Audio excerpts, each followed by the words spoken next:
భారతదేశానికి రాష్ట్రపతి అయిన ఏకైక తెలుగు వ్యక్తి ఎవరో మీకు తెలుసా? ఆయన ప్రయాణం నమ్మశక్యం కానిది.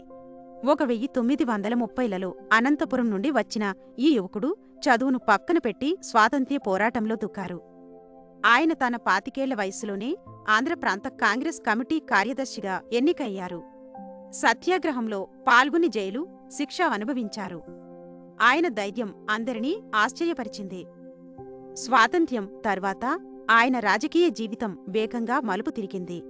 కాని అసలైన విజయం ఉంటుంది. ఆంధ్రప్రదేశ్ రాష్ట్రానికి మొదటి ముఖ్యమంత్రిగా ఆయన బాధ్యతలు స్వీకరించారు. ఇది చరిత్రలో నిలిచిపోయే క్షణం.